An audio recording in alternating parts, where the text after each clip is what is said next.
or police brutality exists in our country, or for that matter, our community. One of the most basic tenets of our country is the right to peacefully protest, or as it is described in the First Amendment to our Constitution, the right of the people peaceably to assemble and to petition the government for a redress of grievances. Earlier yesterday, I was in Niagara Square saying we must always protect the right to peacefully protest. We all have an obligation to protect the right of others to free speech, peacefully protest, and grieve our government. Police and other law enforcement have a duty to serve and protect the public. We need them to be the guardians of the public, not warriors engaged in battle with the public. I know many police officers, and I know they serve with honor. And I know they were angered and disturbed at what they saw themselves, because it is unacceptable. That is why the officers must be held responsible for their actions. As has been announced, the officers have been suspended pending an ongoing investigation by the Buffalo Police Department. Additionally, District Attorney John Flynn announced his office is investigating the incident to determine if criminal action is warranted. I know District Attorney Flynn will do the right thing. Unlike other prosecutors elsewhere, or for that matter, in our own county's past, District Attorney Flynn has a proven history of pursuing prosecutions against law enforcement officers who break the law. I trust him to do the same in this matter. I believe all these actions must be taken and the proceedings play out because we live in a society that is governed by laws, a society where due process is guaranteed to all and people are presumed innocent until proven guilty. We can only address racial injustice and eliminate police brutality when we are united in our efforts and do so under the law. That is why we must jointly defend the rights of all to peacefully protest and support the members of law enforcement that truly honor their pledge to serve and protect the public. And we must work together to institute real reforms in police departments across our country, starting right here in Buffalo and Erie County. So I ask those who will peacefully protest, I ask those who will protest today and going forward to do so peacefully so we can move our community forward. Let us go forward united in our efforts to create a more just and fair society to all. That is how we form a more perfect union for all. Finally, I want to offer on behalf of myself and the community my best wishes for a speedy recovery to the gentleman who was injured last night, Mr. Martin Gugino. I also want to offer on behalf of myself and the community my best wishes for a quick as recovery possible to Trooper Ronald Ensminger Jr., who, as we know, was most grievously injured when the vehicle ran over him on Monday night. I have been informed today by representatives from the Erie County Medical Center that he is progressing in his recovery, which is good news to hear. And we are all hoping that both of them recover fully as quickly as possible. Now, before I take questions on this incident, I would like to give a brief update on the COVID-19 outbreak in Erie County. As of the end of yesterday, there were 6,289 confirmed COVID-19 cases since the beginning of the outbreak in our county, out of 68,767 people tested. Unfortunately, we have had more deaths in our community, and there are now, as of the end of yesterday, 556 individuals who have died as a result of COVID-19. And I offer my deepest condolences and sympathies to the family members of those who've lost a loved one in this unfortunate virus crisis. As of June 3rd, 2020, there were 118 individuals admitted to Erie County hospitals. That continues to decline, which is a very good sign. We are a little worried to see that the number of individuals in the ICU units has increased to 33. It has grown by 5 in just 2 days alone. And there are 18 individuals with an airway assist in Erie County hospitals as of June 3rd. The positive test rates for diagnostic and antibody testing are dropping. That continues to see that while we're doing thousands of tests a week, we are seeing a decline in the number of those that are actually testing positive. So there are less people testing positive as compared to those that we had seen in the past. Once again, all elective surgeries can and have started again, I believe, at hospitals and ambulatory care centers across Erie County. That was announced earlier this week by Governor Cuomo. And I have some important information regarding the COVID-19 call center. Of course, our special number is 858-2929. Starting tomorrow, the new hours will be Monday through Saturday, 9 a.m. to 5 p.m. Since we instituted the call center, more than 47,000 calls have been received, answered by our representatives of the Erie County Department of Health. Once again, the phone number is 858-2929. Foreign language interpretation is available for those who may need it. And two little things first before, well, I should say two little things before I open it up to questions. Erie County Department of Health is running antibody test clinics every Tuesday, Thursday, and Saturday, and diagnostic test clinics on Monday, Wednesday, and Thursday at various locations throughout Erie County.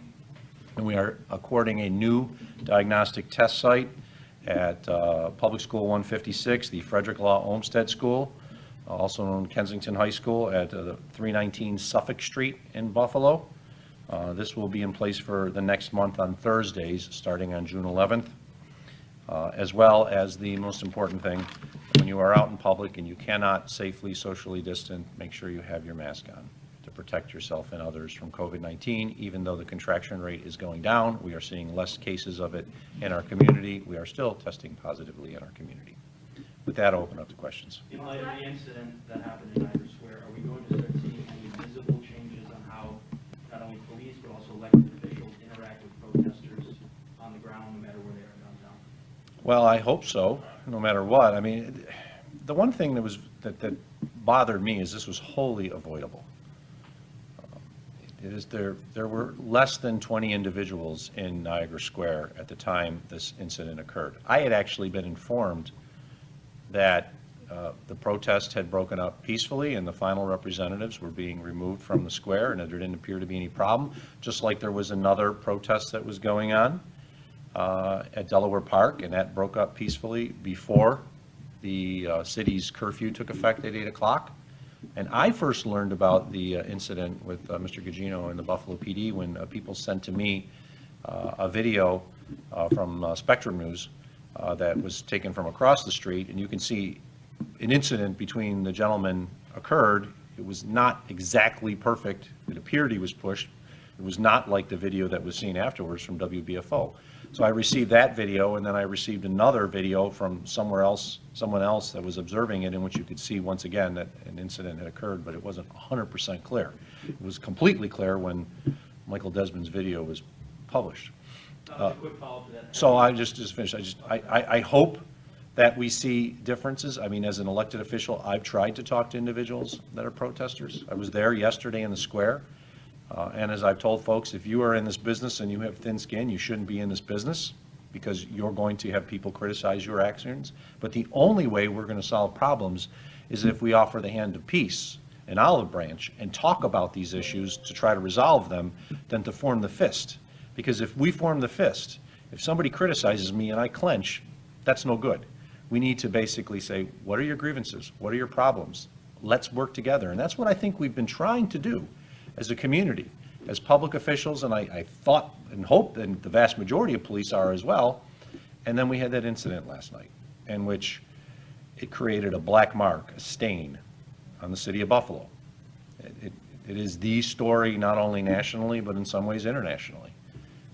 And it is exceptionally unfortunate, because it should have been avoided. It was not. And now we have to ensure it doesn't happen again by working together to eliminate the racial injustice that exists in our society, but also to eliminate the police brutality and tactics that cause injury like that. Last night you tweeted that... Jeffrey, first. Have you talked to Martin Gugino? We heard earlier today that Governor Cuomo spoke to him. Have you talked to him, and do you have an update on his condition? I have not talked to Mr. Gugino. I actually have reached out to the Erie County Medical Center to talk to him, and I'm waiting to hear back. Yeah, it was relayed to me, if he would like to talk to you, we'll let you know. So they're trying to contact him. That was a few hours ago. I don't know what he's going through. He may be going through tests and other things, but I did reach out to ECMC, just like I reached out to ECMC, and we'll be talking to Trooper Ensminger very shortly. He's in the process of going through a serious recovery, though I'm hopeful I'll be able to talk to him tomorrow. And just on behalf of the people of this community, not just myself, I offer my deepest condolences to both on the issues that they both have to deal with, which are serious injuries. Trooper Ensminger's, which is very grievous. I mean, we're very lucky he did not die. He was run over by a vehicle. But he's going to have a serious recovery, a long-term recovery. But we certainly want to see both of them back on their feet and in perfect health as soon as possible. I don't know when that'll happen, but we all want to wish that. But yes, I have reached out to through the hospital to Mr. Gugino and through to Mr. Ensminger, and I hope to talk to both of them soon. Last night you tweeted, simply put, the officers must be held responsible for their actions, not just fired. Are you calling for the officers to be fired, and what do you mean by held responsible? Well, being fired? I think sometimes you'll see in situations where officers are fired and that's kind of it. Oh, we fired the officer, that's it. I said, no, we need to pursue action. That's why District Attorney Flynn is pursuing action. He has the power to initiate criminal action if he believes a criminal action is warranted. And I think we all know what happened last night is those individuals, the gentleman approached them. They were talking. I don't know what was said. It was tough to hear, but you could see he didn't appear to be a threat. He was a 75-year-old male who, tall, fairly skinny, and there was no threat. There was a line of officers and there was one individual. And I believe the district attorney is going to do the right thing and move forward with the prosecution. And but that is his role. And that's why I think we need to understand that we live in a society of laws. And as I say, yes, they need to be held responsible. They need to be held responsible for their actions. The Buffalo Police Department has a mark on its record as a result of this, but the Buffalo Police Department has had to deal with other things in the past. We need to address the situation. I did say, yes, they need to be held responsible for their actions, not just firing. I think termination is appropriate. That's up to others to determine in the end. I have no power over the Buffalo Police Department. And I think each of the individuals in this room understand that. If there's one thing I've learned about social media in the last 12 hours is that people across the country and the world think I have the power to discipline these officers, to fire them, and to take appropriate action as county executive, and the answer is I do not have that power. That power lies in the hands of the City of Buffalo Police Department, and the power of prosecution lies in the hands of the Erie County District Attorney's Office. I have voiced my opinion, but I'm an attorney and I understand we have to live by laws. And so certain actions must be taken under the law with regards to their due process rights associated with termination, but also what was going to happen with regards to any criminal actions. Sandra? Can you talk about the next few days? I mean, we're hearing that things can ramp up, that there might be even bigger protests coming up. I'm interested to know if that's similar to what you heard, and if that's the case, have you had any conversations with the city or with law enforcement about, adjusting the strategy so that what happened last night does not repeat itself, or any other kind of changes you want to make you'd like to see happen so that we don't have a repeat of yesterday?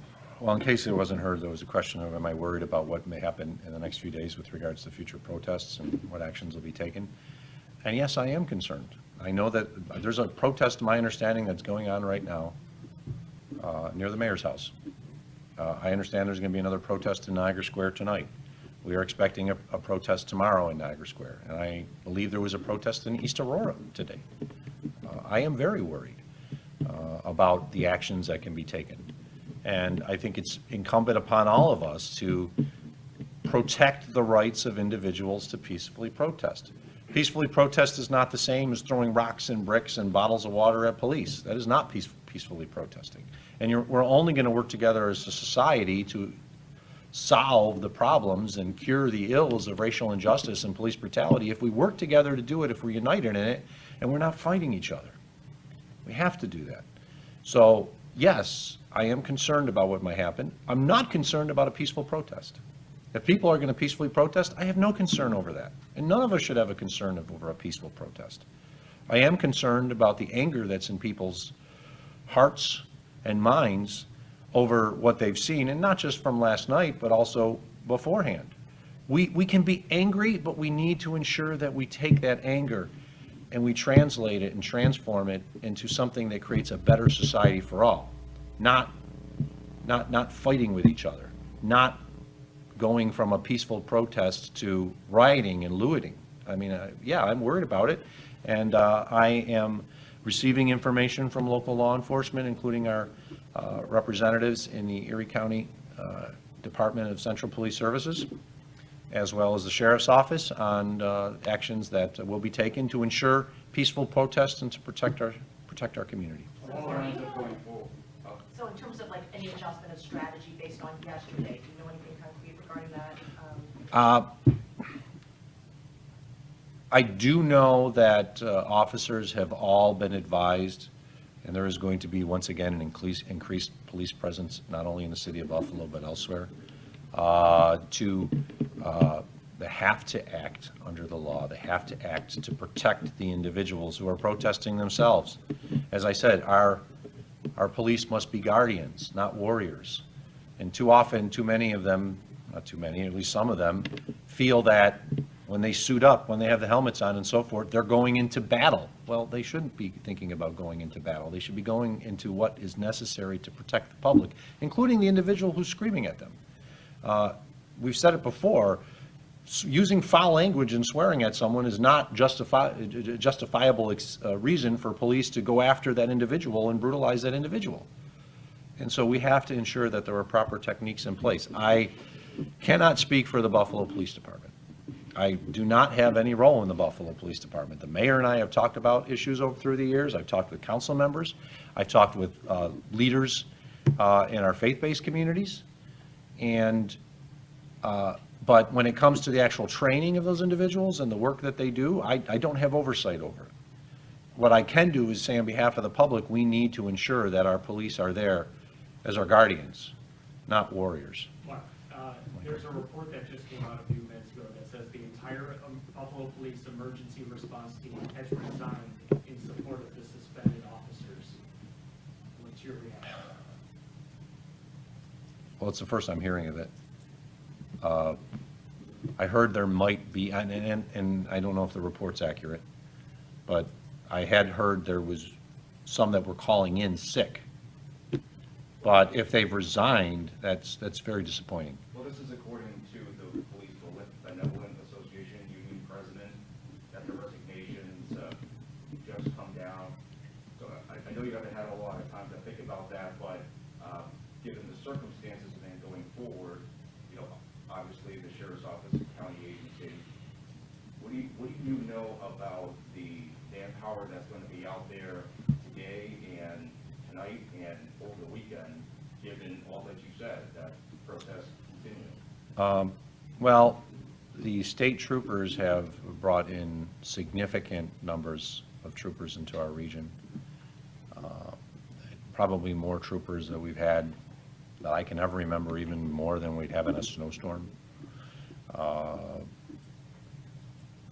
I do know that not only are we worried in the county, but the state is worried about what may take place in the next few days in our community, as now Buffalo has become a flashpoint with regards to the issue of police brutality.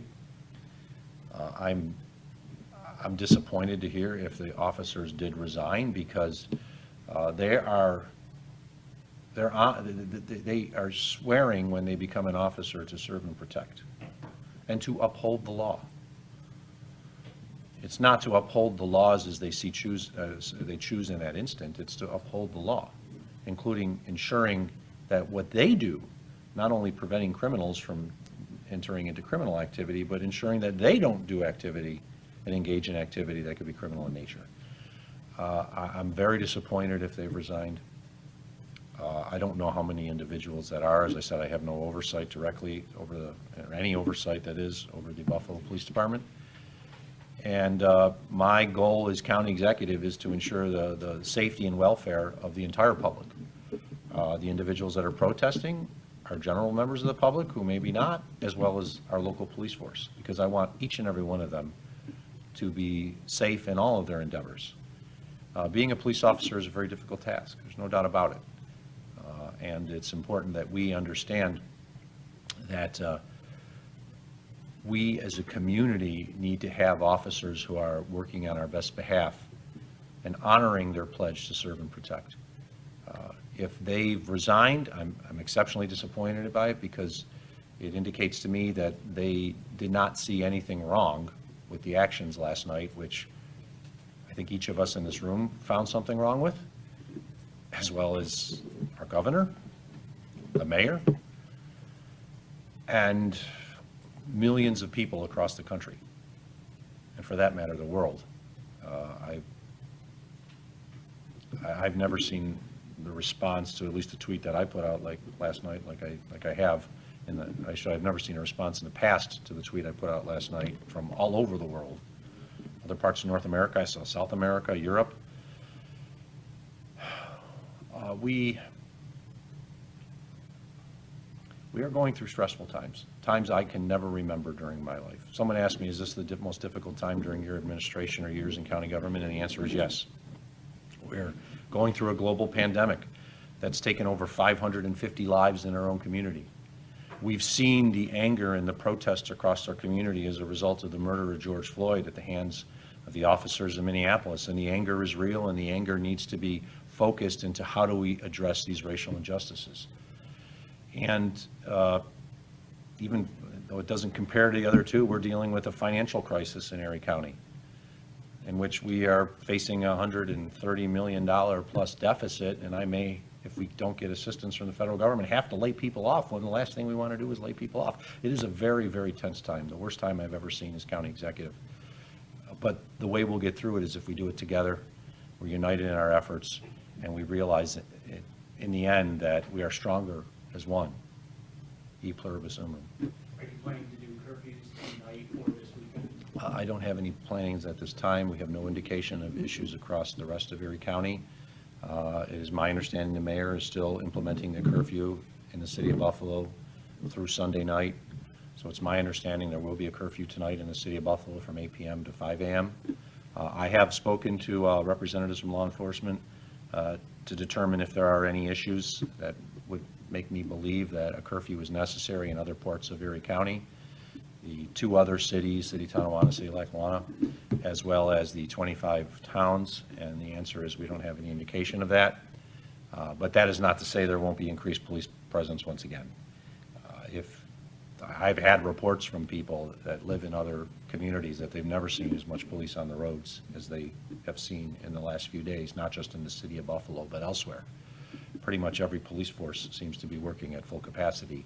And if an individual is not sleeping because they're off their hours, they're working. If that report is true, Just finish. if that report is true, and the Buffalo Police Emergency Response Team has resigned, does that mean that Erie County and the city of Buffalo needs to have the National Guard?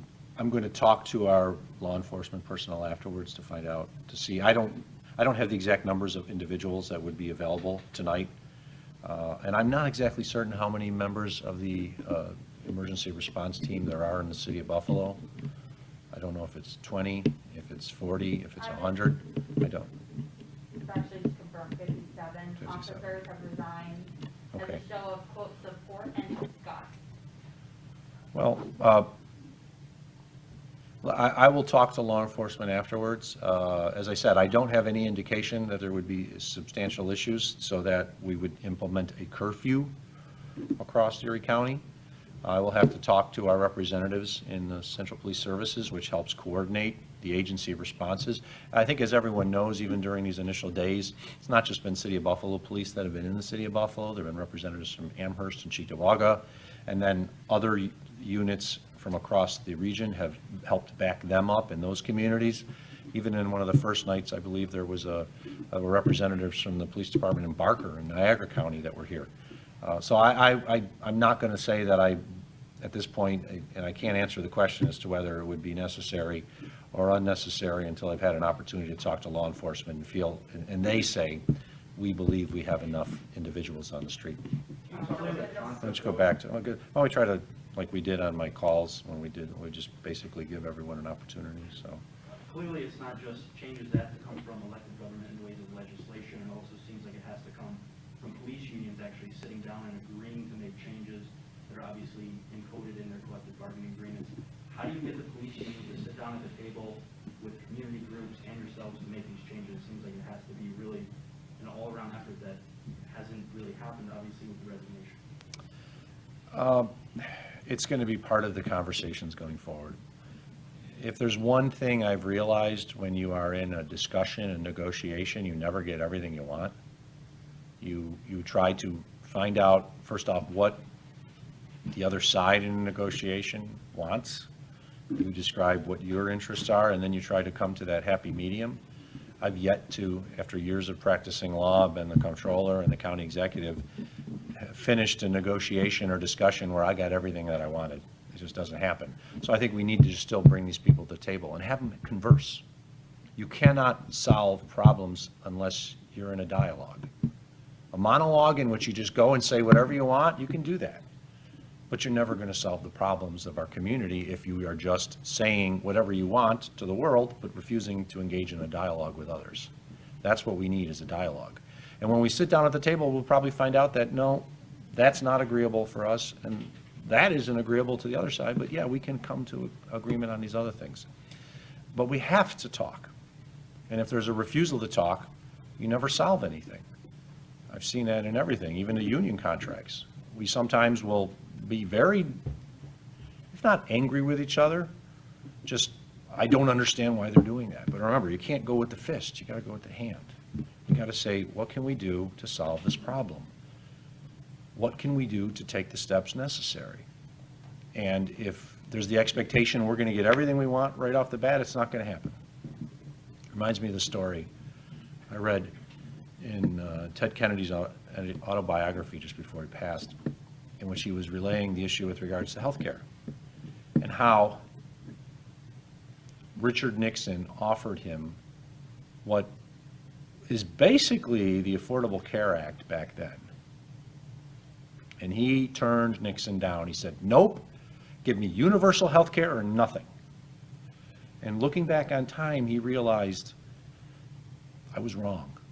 Because if I had accepted what was basically the Affordable Care Act back in the early 70s, we would have had universal health care now. So he realized over time you have to come to the table. If you're just going to say all or nothing, you're going to get nothing. And that's what I hope we can do as a community, is bring us together and say, what can we do to achieve a more just society, a fairer society for all, and ensure that we honor and respect good police officers who honor their pledge. We weed out and get rid of the bad police officers, and we work together to create a better community. Sandra? So if the entire Buffalo Fire Police Force was resigned, do you know what the protocol is? I don't know. Okay. You don't know Yeah, if the sheriff's department comes in to fill in that gap, or what the next natural layer is of protection in regard to that group? In regards to what is the protocol if they have resigned, I don't know. I can't answer that question. But I can tell you right now, I'm going to go upstairs and try to find out. And I don't know who will be filling that. I do believe, I understand the state troopers are bringing in more people. I've been told that Stephen Negrelli, of course, a well-known state trooper in this region who's been based out of Albany, is being brought in to direct the troopers' efforts to assist the city of Buffalo, because Steve knows the city of Buffalo. Served here and trooped for many years of the Negrelli family. So that's a good sign that the individual who's coming in on behalf of the New York State Troopers to direct the troopers' actions is someone from our own community who understands the issues. And if there's a disturbance that's said, like it was on Monday night, there's a disturbance on Bailey Avenue, Steve Negrelli will know where Bailey Avenue is and will understand the issues associated with that neighborhood.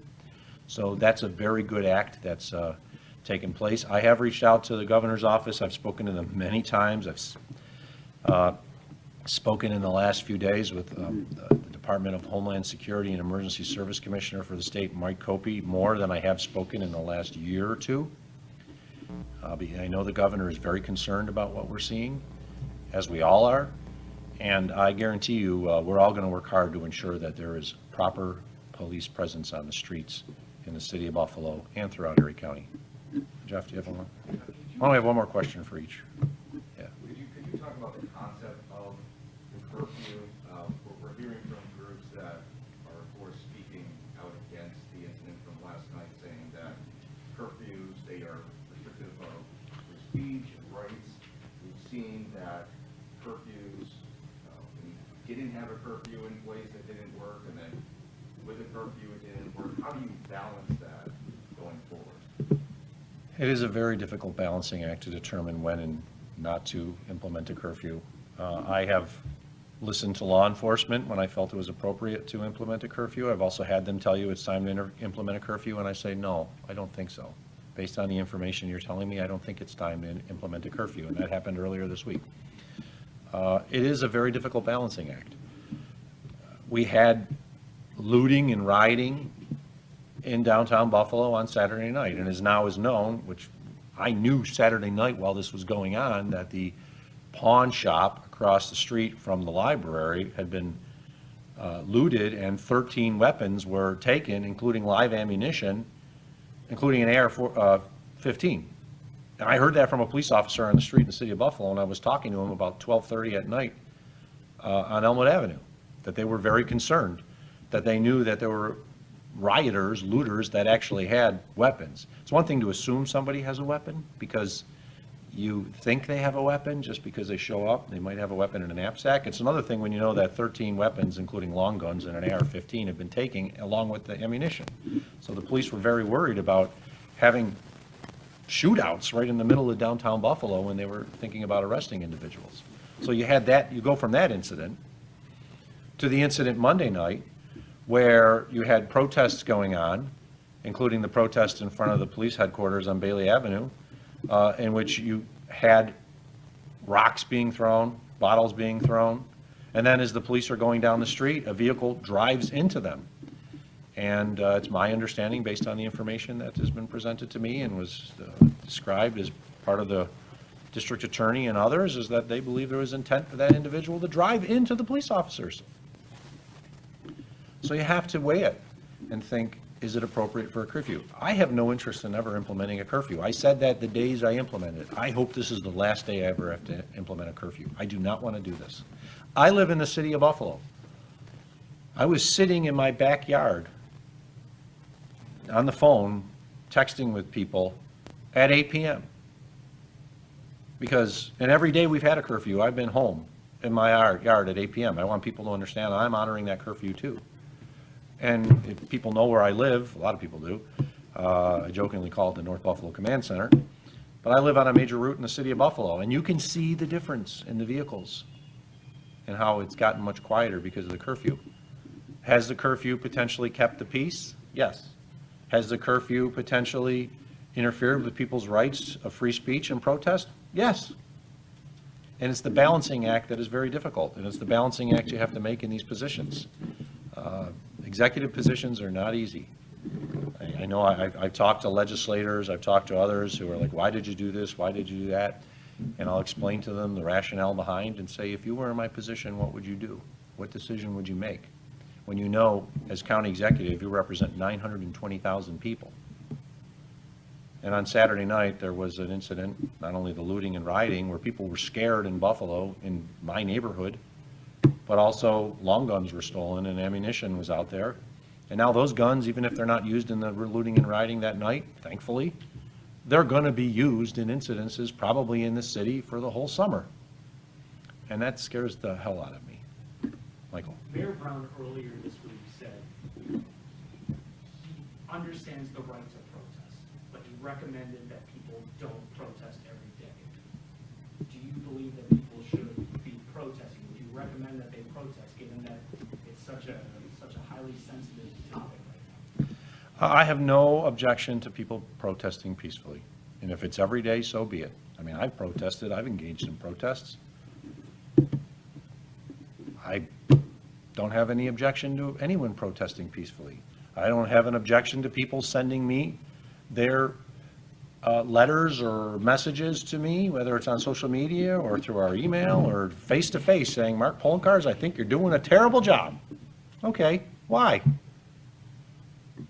I don't have an objection to that. It's when it steps over the line and individuals take that next step and take that water bottle and throw it, or take the rock or the brick. That's where we have a problem.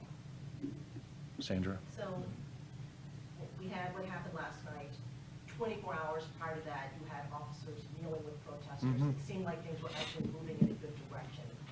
Do you feel that what has happened, and with the upcoming protests that are occurring over this weekend, do you think this is undone?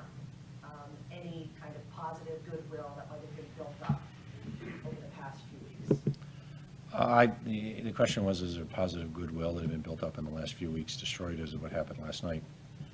I hope not.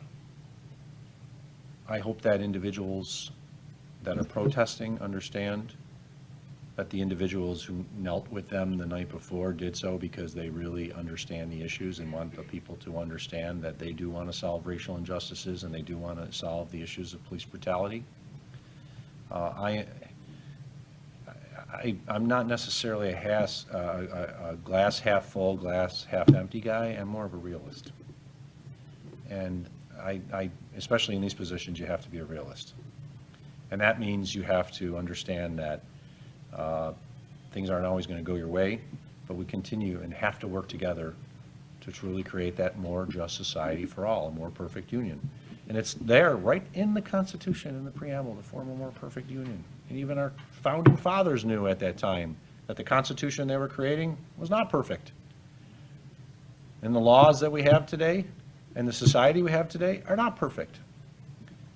And the only way we will solve that is by finding a way to work together. And if it's police officers kneeling to show that they respect the arguments that are being made by the individuals, and we work together, great. I mean, that's exactly what needs to be done.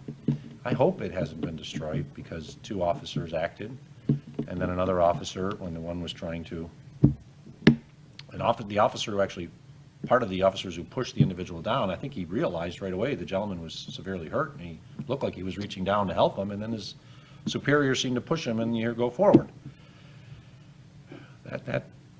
That one action, I hope, does not destroy the efforts of so many to reach that agreement for all, that we can work together, and that it is an honest attempt. It's not just being something that is done to show, to make it look like that they care when they actually don't. And what other police officers need to do as well, whether it's Buffalo PD and other law enforcement, is to say, and I have heard that from other police officers since then, they found last night's actions unconscionable. That's what's going to help resolve it, is when other police officers speak up and say, I disagree with others, and maybe I'll be ostracized among the force for saying so, but I believe that was wrong. And those officers need to be held responsible. Part of it, it's different, but it's like when we hear about corruption and things like that in government. There are good people in both political parties who are trying to work hard to create a better community, a better society, but everyone thinks you're all corrupt because you're politicians, because you see the corrupt politician out there, and the one who's on the take, or the one who's involved in sexual harassment and stuff like that. There are good people. And as one of, I would like to think, one of the good people, when those individuals break the law or engage in inappropriate behavior, they need to be held responsible. And it's elected officials like myself and others who say that when it happens, on both sides of the table. Same thing needs to happen with police officers. Are you concerned with the increasing number of protests? So that's large groups of people gathering together from different communities. Are you concerned this will have a negative impact and kind of throw us back, possibly in phases, with the virus? Yeah, I'm always concerned about the coronavirus. I've lived my life, it seems like, the last few months dealing with COVID-19 since I know it was March 15th when I declared the state of emergency. Yeah, we were concerned. Dr. Burstein, our health commissioner, is very concerned about the impact this can have.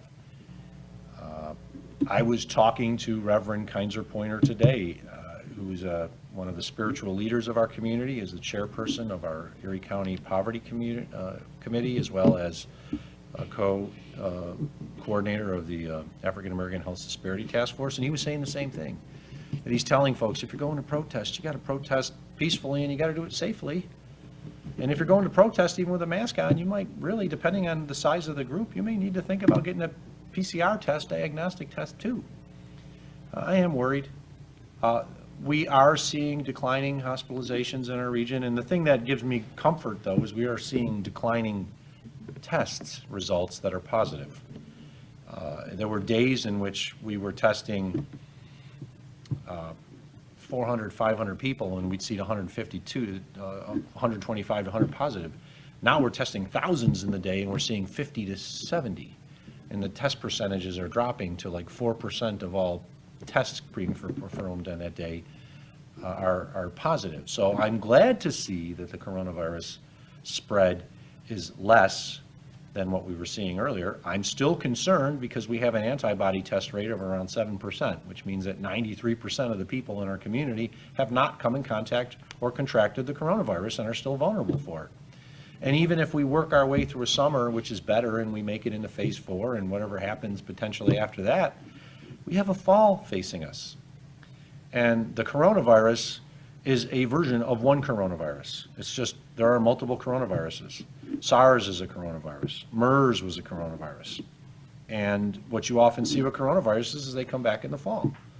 So I am very worried that even if people get through the summer okay, they're going to think, hey, it's gone, and then stop wearing the masks.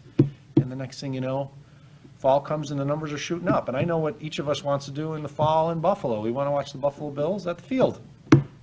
And if the numbers are going up, I'm doubtful that we're going to watch them at the field. I'm hopeful they hold the games.